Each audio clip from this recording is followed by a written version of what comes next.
Welcome to the Hollywood in Toto podcast, the right take on entertainment. The HiT cast offers a weekly look at Hollywood from a conservative point of view. Sick of media bias infecting Hollywood headlines? Tired of stars insulting your views? HiT has your back. Now, here's your host, Christian Toto. Welcome to episode 126 of the Hollywood in Toto podcast, the right take on entertainment. This week we're talking with author and veteran blogger Glenn Reynolds, the man behind Instapundit.com. Glenn's new book is The Social Media Upheaval. It's going to make you think twice before sending out your next tweet. It's a critical read for parents of teenagers. Oh, heaven help them. I'm going to be one of those pretty soon. But it's also good for anyone who thinks social media is rewiring the culture. Spoiler alert, it is. You know, Quentin Tarantino is back this weekend, and his new film, Once Upon a Time in Hollywood, should dominate the box office so this week, maybe even next week, too. There's more at stake, though, than dollars and cents. For starters, the film is under attack because it doesn't give co-star Margot Robbie enough lines. Yes, the director who delivered Beatrix Kiddo and Jackie Brown, two of the most empowered heroines we've seen in the modern age, must be punished for making his new film too brotastic. It's exhausting, isn't it? The New York Post's resident social justice warrior, Sarah Stewart, tees up that lame attack too. But she also brings in some other issues to this debate, and I have to say, I think she's got a point. She mentions how closely Tarantino worked with Harvey Weinstein for years and years. How Tarantino bullied Uma Thurman into doing a stunt that later left her with permanent damage. And also the director's repugnant take on Roman Polanski drugging and raping a 13-year-old. To be fair, Tarantino later clarified his comments, but you know how that works. Now, Stewart is drawing some blood with her comments, but what happens? What is this going to do? Well, probably not much. Tarantino remains one of the Hollywood's most powerful players. Just look at all the hullabaloo surrounding his new movie. His career is just fine, and there's going to be lots of mourning if his next film, his 10th, is his last, like he's been threatening for quite some time. This controversy is not going to dent or ding or even scratch his career. Why? Well, we're so busy constructing fake outrages, we're immune to the real deal. I was one of the few critics who called out Tarantino months and months ago for not doing more to stop Harvey Weinstein.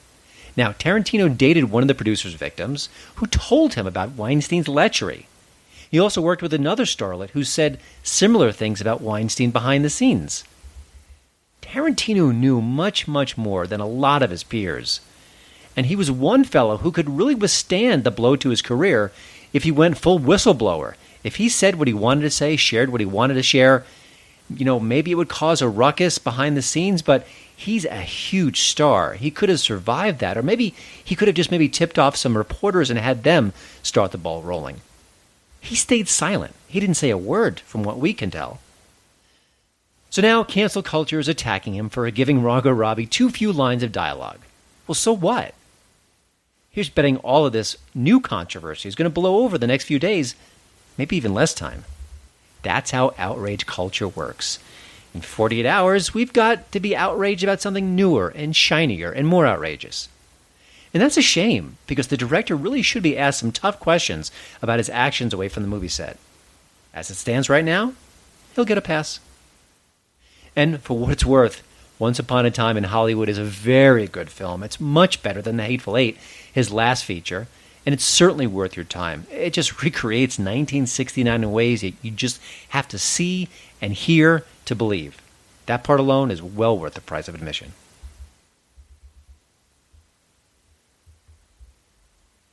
Now here's the tweet of the week.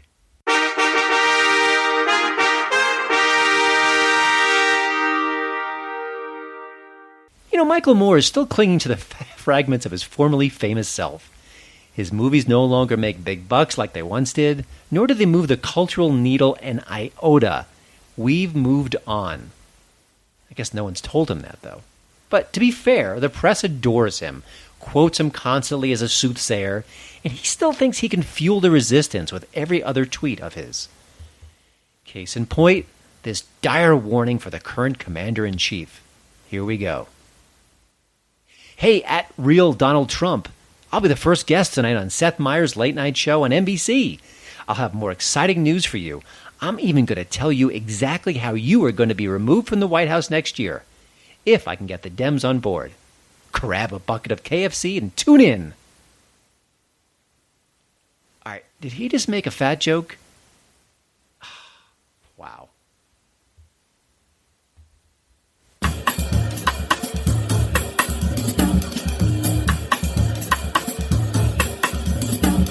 Hi, this is Rob Schneider.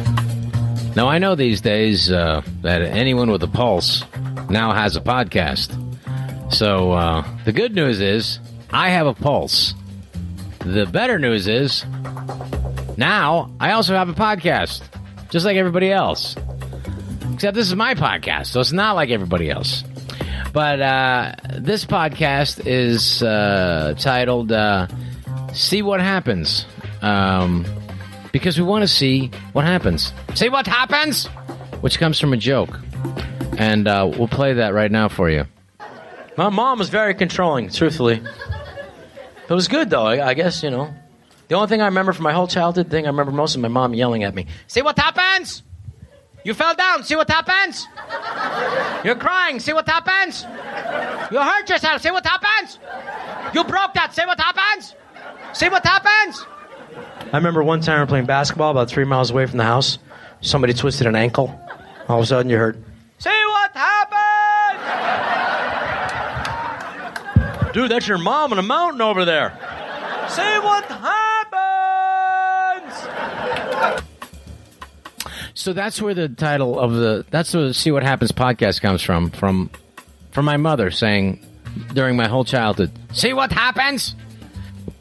Now, people may think that they know me, like my wife, but until you really have like a podcast, you don't really know somebody until they're talking for like an hour once a week in your head, in your car, when you're driving, when you're downloading something, when you're flying.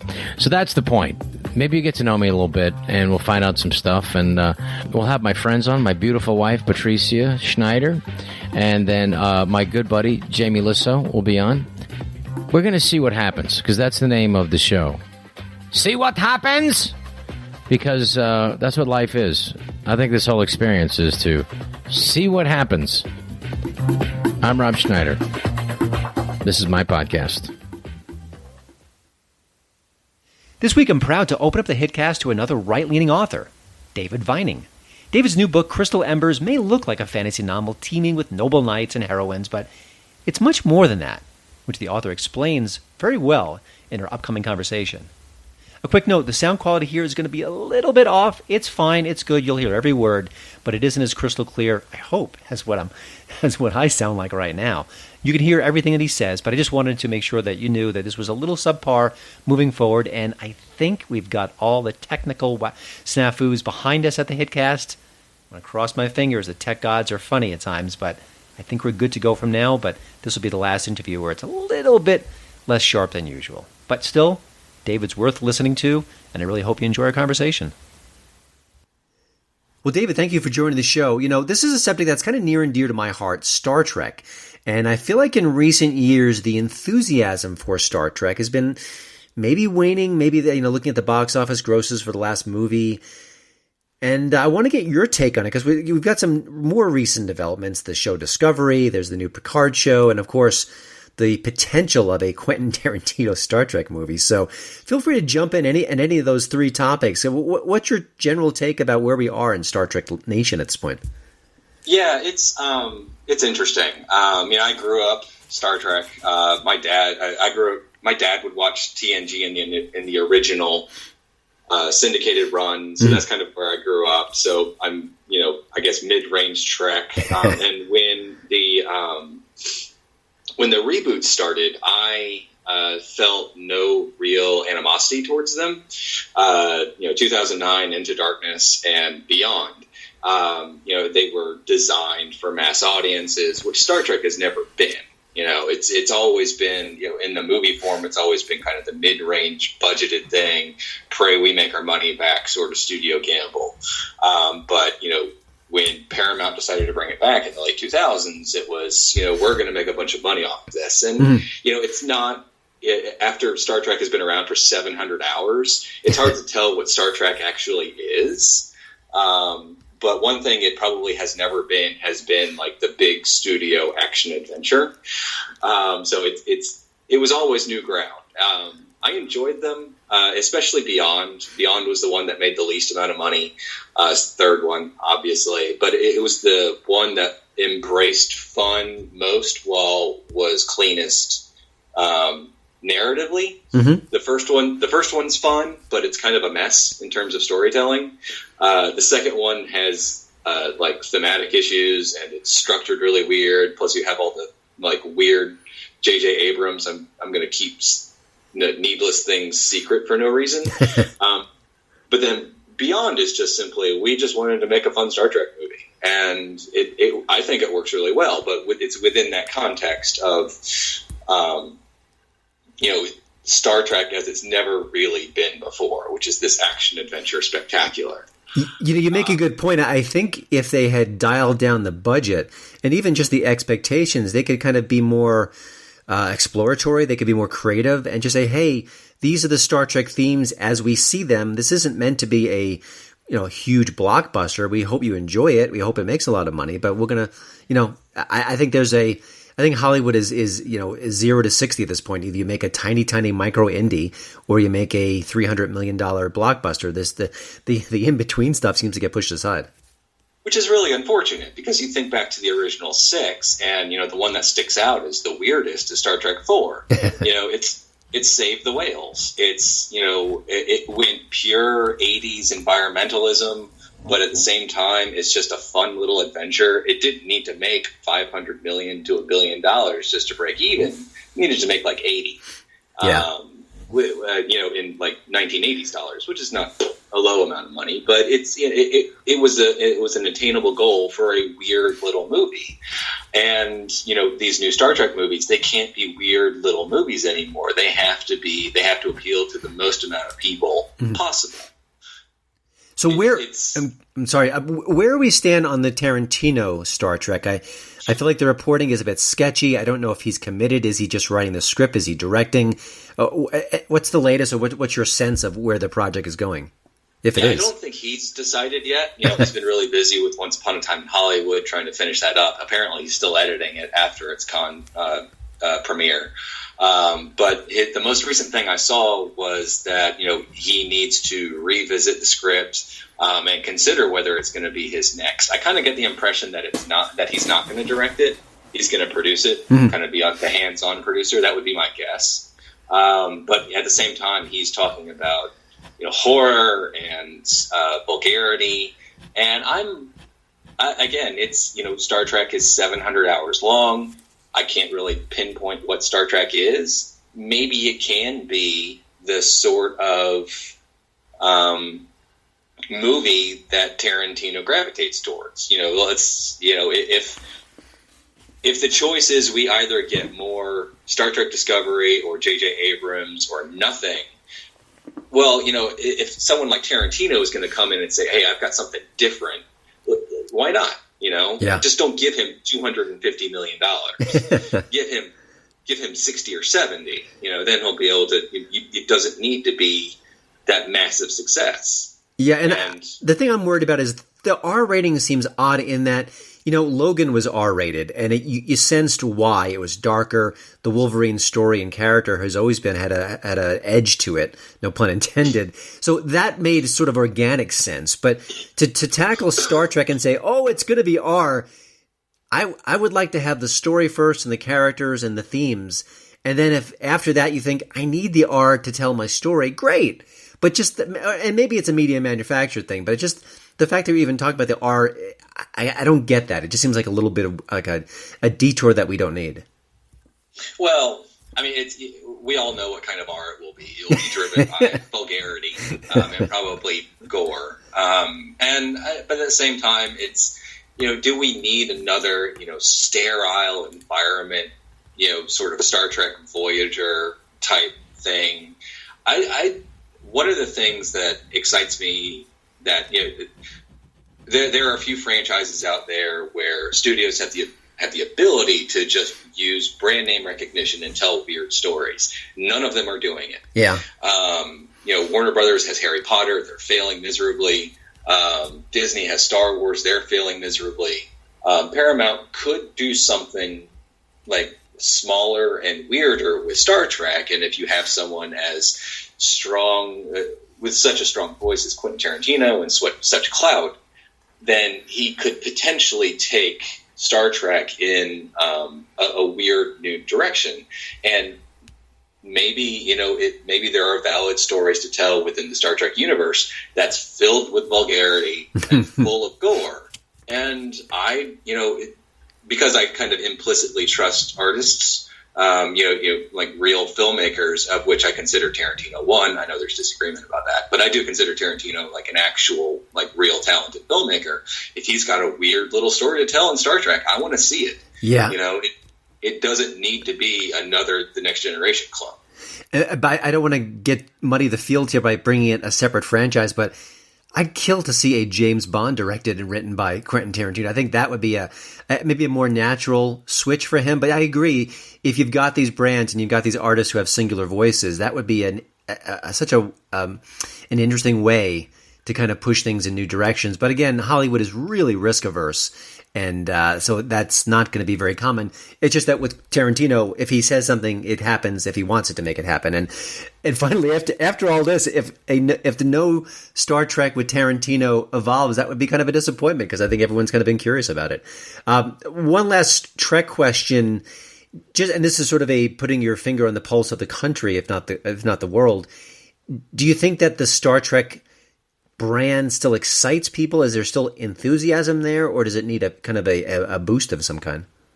Well, I mean, if you think back to the history of Star Trek, its height was probably when The Next Generation was in its original run. Mm-hmm. And so that was probably when it excited the most people. And even then, it was a show in syndication. It was getting like 30 million viewers, which was high, especially for the time, especially compared to now. But that's still, not that.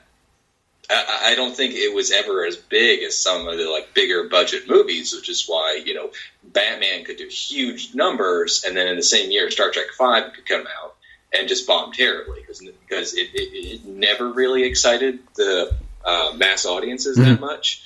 But then, J.J. Abrams, he had the mandate from Paramount of make this mass appealable, and he did, and he turned Star Trek into a generic sci-fi adventure series, and that was probably its second peak in terms of popularity. And so, but even then, it wasn't that big. It was kind of big. It was big enough to get a couple of sequels out of it.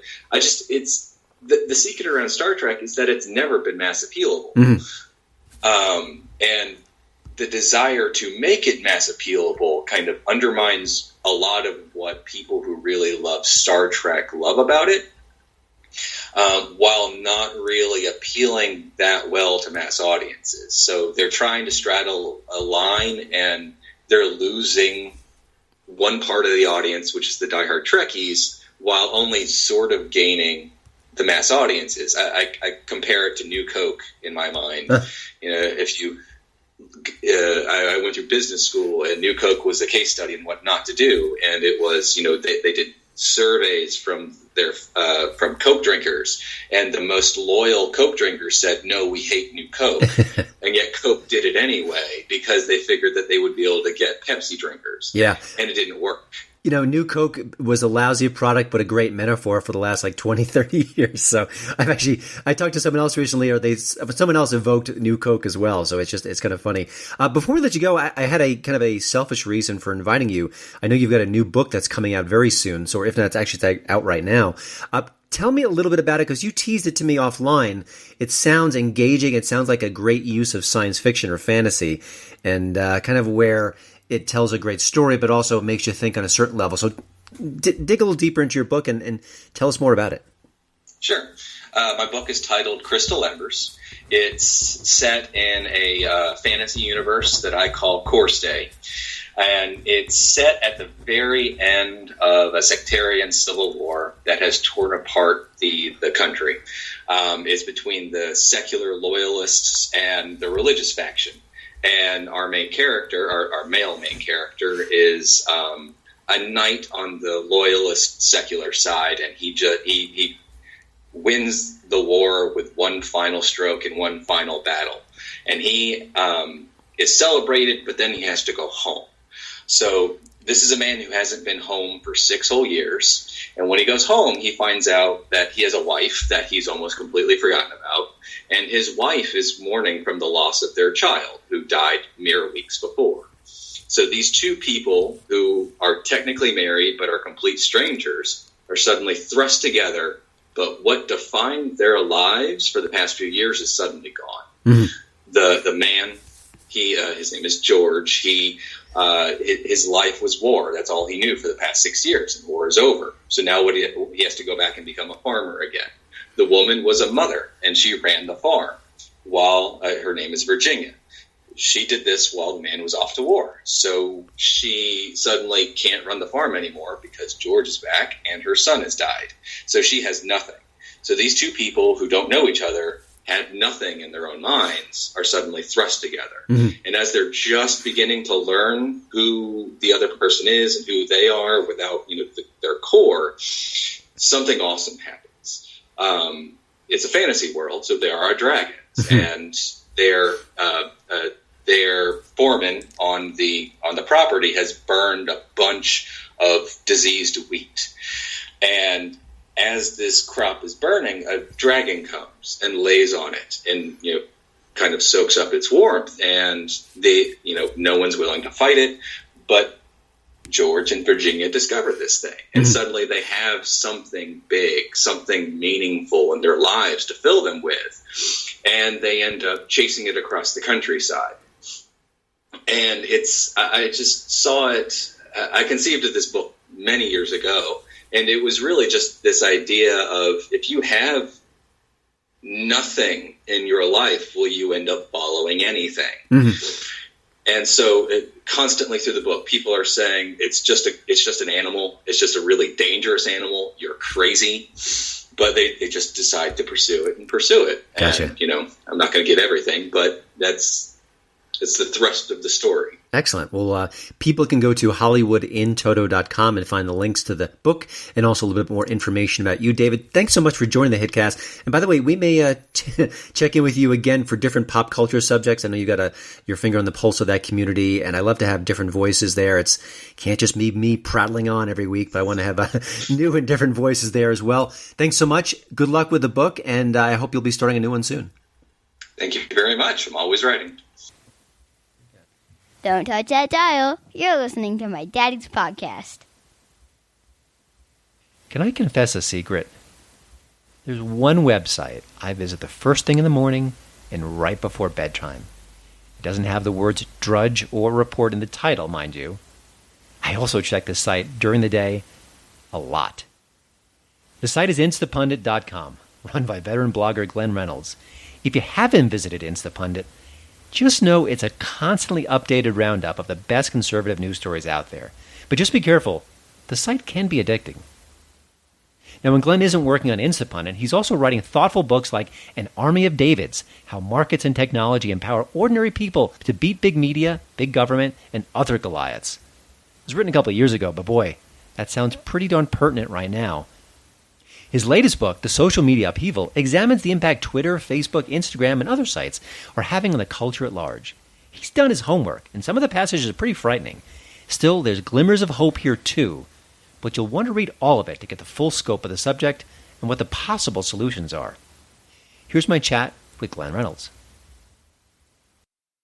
Well, Glenn, on paper, Americans have more access to information than ever before. We can consume it faster than ever before. But as your book explains, we're not getting smarter as a result. Can you talk a little bit about that from the social media perspective, how we're getting dumbed down, and it's often with our own cooperation, really? Oh, it really is, and it makes me sad. I wrote a piece when I used to write a column for the old Tech Central station site over 15 years ago. It was like 2002 or 2003, about how ubiquitous internet access everywhere meant that no matter where we went, we had the access to the sum total of human knowledge. And if you wondered about the hepthalite Huns or the rocket equation, the answer was at your fingertips, and this would have to make us smarter. Well, I blew that one. There's even a cartoon about it now that says, I have a device in my pocket that gives me access to the sum total of human knowledge. I use it to look at pictures of cats and argue with strangers. That's unfortunately more accurate than my prediction. There's a couple of reasons for that. But the biggest reason in the social media world is the systems are designed to manipulate you into arguing with strangers and looking at cats rather than actually thinking or learning. All of these social media sites use algorithms that are designed to promote what they call engagement. And engagement basically means an emotional response that will keep you on the site. And Jaron Lanier, who's sort of an old Silicon Valley guy, has a book on this out where he says, look, the easiest emotions to amplify are the negative emotions, basically anger, fear, hatred, and sadness. And that's, in fact, the longer you stay on social media sites, the research even indicates the angrier and sadder you're more likely to be. And that's not by accident. That's not because of some bizarre characteristic of the human condition. That's because the systems are designed to make you that way because it makes them more money. Even the term engagement sounds warm and fuzzy, but it really is deceptive in that way. Yeah, I mean, in the old days of the internet, we still had some engagement. Another old cartoon is the guy who won't come to bed because he says someone is wrong on the internet. But now the systems are designed to take advantage of that and to, in fact, amplify it and manipulate it. And I think that's the striking part of the whole thing. I just think that they do a lot of damage. And there's sort of two levels of problems with social media. One is that one, and that even if they were politically neutral, even if the people who ran Google and Facebook and so on were across the political spectrum or just totally apolitical, the stuff they did would still be toxic and pernicious for a lot of reasons. On top of that is another layer, which is that they are a very non-diverse group of very far-left people who see it as their duty, privilege, and obligation to steer society to the far left whenever and however they can through means fair and foul. So you saw today, I don't know, a Google executive admitted that they, in fact, manipulate Trump presidential searches to make Trump look bad. Facebook did a lot of experiments with manipulating its users' emotional state and seeing if that affected their likelihood to go vote. It's easy to imagine that being abused in an election setting. Something Jaron Lanier also writes about.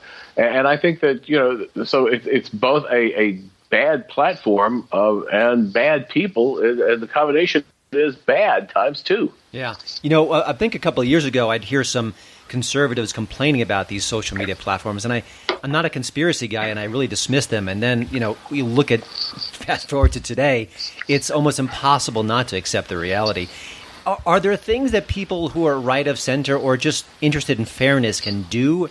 I mean, I feel helpless in the situation right now that there's something that has to happen. We'll get to that in a minute, but on a more personal level, is there anything we can do about this right now?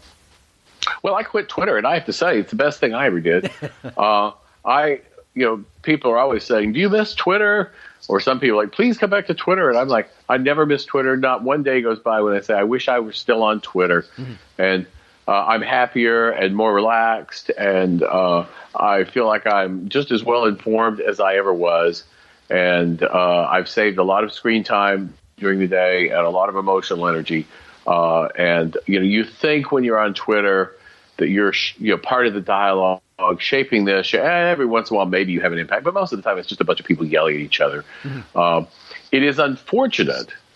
And actually, David French had a column about this. He's totally right. He says the unfortunate thing is you get off Twitter, your life gets better, but Twitter actually gets slightly crazier as the saner people get off. And worse yet, if you look at who is very engaged on Twitter, there's a lot of blue check people who are really responsible for setting the national debate and dialogue and everything who are on there all the time. And in some sense, that's useful because they reveal that they are much less measured and much less intelligent and generally much nastier than their official public persona otherwise.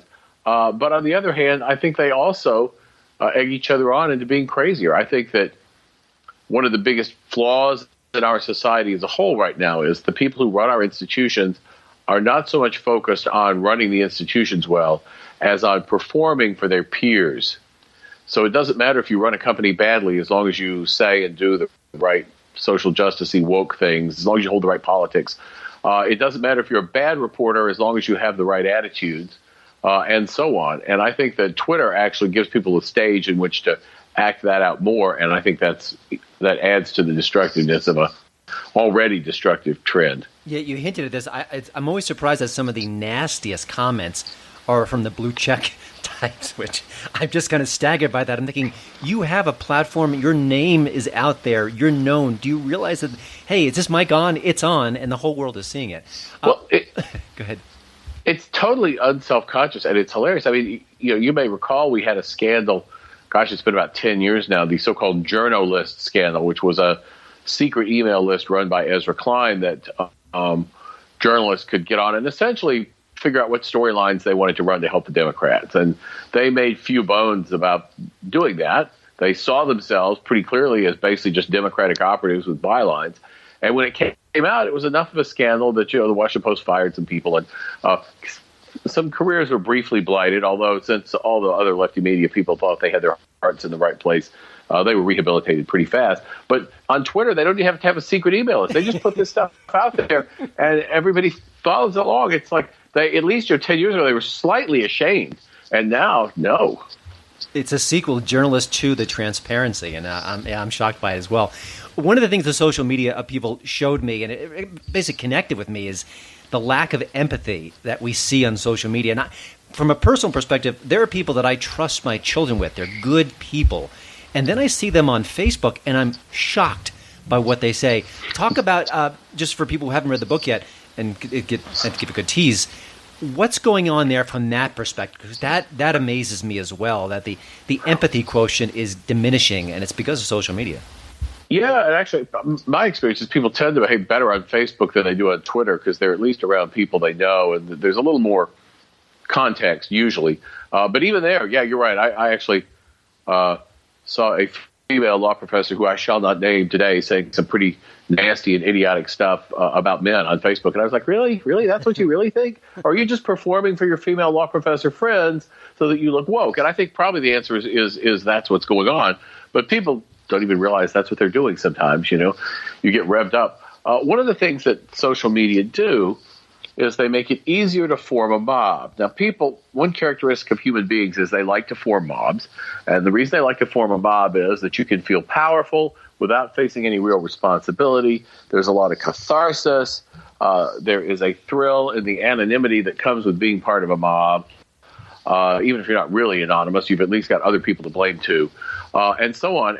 And people have always formed mobs as long as there have been enough people in one place to create a mob.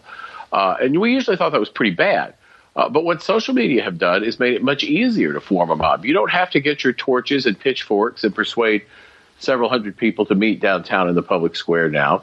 You can get on Twitter and whistle up a mob in 20 minutes. And, as I think it was Stephen Hayward said, or maybe it was John Hayward. I always get my Haywards confused. Says, basically, we've subsidized the creation of mobs. And when you subsidize something, you get more of it. Yeah, Frankenstein's monster could have walked away free. He just didn't have to sign on Twitter. When you think about the possible fixes for this, and you explore this in the book, regulation comes up, and there are often lots of strings attached to that. Can you give one example of a regulation fixed and explain why it could be even worse than what we have right now? Well, one of the things that's been proposed is the abolition of Section 230 immunity from the Communications Decency Act. And what Section 230 does, it says if you're an information provider, like, say, Facebook, you're not responsible for anything on your site that comes from somewhere else. So this was originally designed so that newspapers could have comment sections without being sued for libel for what people said in them, or intellectual property violation if people posted a photo that didn't belong, and so on. And it was designed to let newspapers have those and edit them without being treated as a publisher. That's fine, but social media businesses like Twitter and Facebook literally couldn't exist without Section 230. Yeah.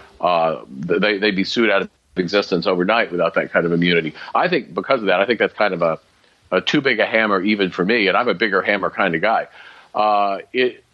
Another proposal you get a lot is to get rid of anonymity and require people to use their true names on the internet. Now, as it happens, there's actually an old science fiction story about this by Werner Vinge called True Names, in which basically people are required to use their true identity when they're on the internet. And it doesn't turn out well in the story. It's a dystopian story. So I don't think that's a good way to go. Lefties, because they like to bully and mob people, are now against that kind of anonymity because they want you to have to reveal yourself so they can go to your boss and try to bully them into firing you. It was different back when it was communists who were being fired. Then they were all in favor of privacy. So that's another bad idea, I think. And any kind of speech regulation based on the content of what people say, regulations on hate speech or whatever, which is a legally meaningless term, is going to violate the First Amendment and be a terrible idea anyway. Yeah. That's why my proposal is, in fact, something simpler and content neutral, which is antitrust enforcement. And there's two paths for antitrust enforcement, both of which are important. One is against collusion. It is against the law for companies to collude with each other to exclude competitors. And yet the big tech companies are found doing that all the time. I saw James O'Keefe had an expose a week or two ago, maybe more, and multiple platforms shut him down almost back to back. Yes, well, sort of proving his point, right? So Google owns YouTube, which drops him. Then Vimeo, which is a competitor of YouTube, but much smaller, basically decides that it doesn't want to fight with Google, so they kick him off too. The only place left where he was available besides his own site was a service called BitChute. Now, BitChute was created as a competitor to YouTube, and then PayPal, as a courtesy to Google, cut BitChute off from receiving payments.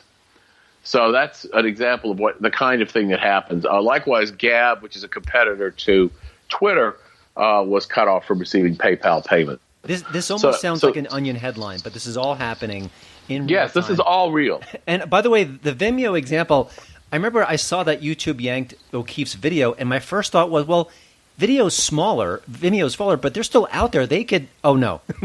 Before I could complete my thought, they kind of folded it. I just was shocked by that. So, so that's one kind of it. Go ahead, so that's one kind of antitrust enforcement. Collusion is easy to police.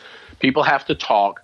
Then the other kind is really just to break some of these companies up. I mean, I remember when there was a big Facebook privacy breach a while back, and some of my Facebook friends were saying, well, screw this. I'm getting off Facebook. I'm going to go to Instagram. And, of course, then people would point out to them Facebook actually owns Instagram, So, I mean, it's really hard to escape. And if you look at some fields like advertising, I mean, Google has advertising so thoroughly cornered that it is effectively a monopoly. It controls the entire market.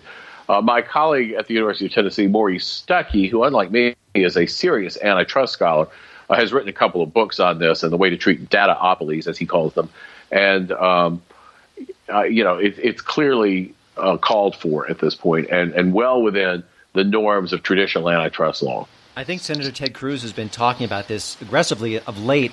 Are you optimistic there's a chance this could happen, or is this something that we talk about, suggested as a real solution, then it never happens? No, I think it's going to happen, and I'll tell you why. The head of the antitrust division, it was a little over 2 months ago, because it was just before I went to Stanford for the conference on social media, which was just about exactly 2 months ago. He gave a speech in which he basically set forth my arguments and said, yes, sometimes they're providing free services, but you can still be an antitrust violator even when you're giving things away for free, which, of course, we established back in the Microsoft case. And he said, when you abuse your power to keep new entrants out, when you purchase potential competitors to keep competition down, there are lots of antitrust violations there that need to be policed, and we're going to be looking at them very closely. And more recently, Bill Barr, the Attorney General, has basically said the same thing. Mm-hmm. So I think there's some real interest in it. Now, it's hard. Big antitrust cases are slow, and I'm sure that what Google, et cetera, are going to do is they're going to do their best to beat Trump, which they would do anyway, because they figure nothing really bad can happen to them unless there's more than the next year and a half to make it happen. Although they're at grave risk anyway, because I went to this Stanford Free Speech and Social Media Conference, which was very well done. Michael McConnell did it there, and it had a very broad range of ideologies. And everybody there, from left to right, was saying we should hit these companies with antitrust. I've almost never seen anything like it. I've literally never seen anything like it where my own ideas are concerned. Coming back on the plane, I was sort of freaked out, like, I've never been somewhere where everybody agreed with me like that. What's wrong with me? What have I missed? But really, I think if they think that by getting rid of Trump and getting a Democrat in, they're necessarily going to escape antitrust regulation, I think they may be disappointed. Some Democrats, of course, will play ball a lot better with them than others. What I'm seeing about all of this, and it's all documented as far as the bias and the situation of James O'Keefe, the media is either deadly silent or they're spinning on behalf of the tech companies. Can that change? Will that change? Or will it take someone maybe left of center, like a high profile, like a Rachel Maddow, getting banned or getting treated badly until they realize, hey, this is a story. It's pretty important. It affects the culture. It affects everything. Where are they? Where are the reporters? Are there any honest folk out there who want to cover the story? Because it's all right of center, and it shouldn't be. It should be across the board. Not very many, and if they are, their bosses probably don't want them to. It's interesting. In fact, I talked to Harmeet Dillon, who's the lawyer who is she was representing James Damore, and she's representing a bunch of people who are suing Google now for being fired for being conservative. And she said, I am like the only plaintiff's lawyer in California who's even willing to sue Google. Everybody else is just too afraid. So I think that in the media world, Google has that's plaintiffs' lawyers. They're not easy to scare. In the media world, Google has such a big footprint and so much power over ads and so many subtle ways to screw your platform without you even knowing that I think a lot of places are just afraid to cross them. That's interesting. It's almost like Variety and The Hollywood Reporter. They didn't cover Weinstein's case because, in part, they didn't want to cut off their ties to this massive producer who could grant them interviews or not. Glenn, before we wrap, you talked about quitting Twitter and how much better you feel, and I'm a little bit jealous right now. Can you have maybe some other general tips, either for parents or just people who are online who, things are not going to get better overnight? We've discussed a lot of significant problems, but is there anything you can do to make life a little easier in our digital age? Oh, I think the single biggest thing is to keep your mental and emotional distance. One of the problems you have when you're on Twitter, and this is true with any social media to some degrees, the problems of the world start to feel like your problems. You start to feel like you're invested in this, and like you have some responsibility to make sure it comes out right. And if it's wrong, it directly affects you. And to quote my sister talking about something else, she said, "It's a tragedy, but it's not our tragedy." And there's a lot of stuff like that on social media. It's a problem, but it's not your problem. Don't make it your problem. Interesting, yeah. And I think we all tend to do that, and we all think we have the power to change things, but that's a little bit of an illusion as well. Kind of like what happens on Twitter often stays on Twitter. But well, Glenn, thank you so much for joining the HiTcast. The new book is The Social Media Upheaval. It's a must-buy for parents of teens, but just anyone who's worried about the culture in our digital age. And, of course, visit the site that I visit about a half dozen times a day, if not more, instapundit.com. It's one of the oldest sites that I've been visiting and clearly one of the best, if not the best. Glenn, thank you so much, and good luck with the book. Thank you. Well, thanks again for listening. Don't forget to check out HollywoodandToto.com for both the show notes and, of course, the latest entertainment news. Please follow me at Twitter at HollywoodandToto. And we'd love it if you leave a podcast review over at iTunes. See you next week.